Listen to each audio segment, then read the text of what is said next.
किस श्राप की वजह से हर दिन घटता है गोवर्धन पर्वत का आकार। प्रिय दोस्तों नमस्कार।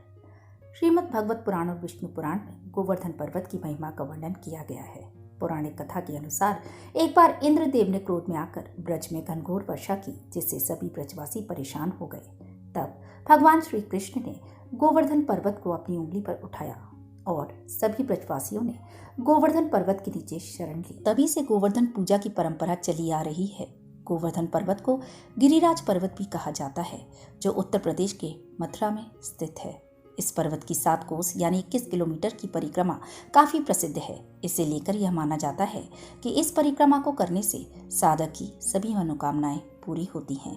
इसके साथ दीपावली पर्व के एक दिन बाद गोवर्धन पूजा भी की जाती है। आइए गोवर्धन पर्वत से जुड़ी एक पौराणिक कथा के बारे में जानते हैं, जिसके अनुसार यह पर्वत रोजाना तिल भर घटता जा रहा है। कथा के अनुसार एक बार ऋषि पुलस्त्य तीर्थ यात्रा कर रहे थे। तभी उनकी नजर गोवर्धन पर्वत पर पड़ी और वह उसकी सुंदरता पर मोहित हो गए। उनके मन में यह इच्छा जागी कि क्यों ना इस पर्वत को काशी ले जाया जाए और वहां स्थापित किया जाए, ताकि वह काशी में रहकर इस दिव्य पर्वत की पूजा अर्चना कर सके। तब उन्होंने द्रोणाचल पर्वत से निवेदन किया कि वह अपने पुत्र गोवर्धन को उनके साथ ले जाने की अनुमति दें। द्रोणाचल पर्वत ने ऋषि पुलस्त्य जी को अनुमति दे दी, लेकिन वह पुत्र वियोग से उदास भी हो गए। तब गोवर्धन ने ऋषि के साथ जाने के लिए यह शर्त रखी कि वह जहाँ भी गोवर्धन पर्वत को रख देंगे वह वहीं स्थापित हो जाएगा।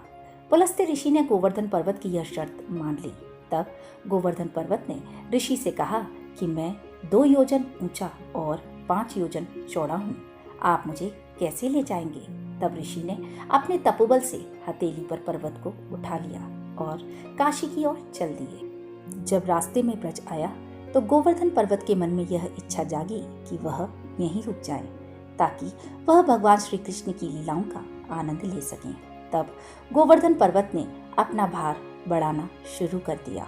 थोड़ी देर बाद जब ऋषि को गोवर्धन पर्वत भारी लगने लगा तो उन्हें विश्राम करने की आवश्यकता महसूस हुई। ऋषि गोवर्धन को दिए गए वचन को भूल गए और विश्राम करने के लिए उन्होंने पर्वत को नीचे रख दिया। जब उन्होंने दोबारा पर्वत को उठाने की कोशिश की तो गोवर्धन से उन्हें अपना दिया हुआ वचन याद दिलाया। ऋषि पुलस्त्य गोवर्धन को अपने साथ ले जाने की हट करने लगे, लेकिन गोवर्धन अपनी जगह से नहीं हिला। गोवर्धन की इस जिद के चलते ऋषि पुलस्त्य को क्रोध आ गया और उन्होंने पर्वत को श्राप दे दिया कि प्रतिदिन तिल तिल कर तुम्हारा शरण होगा और एक दिन ऐसा आएगा जब तुम पूरी तरह से धरती में समाहित हो जाओ।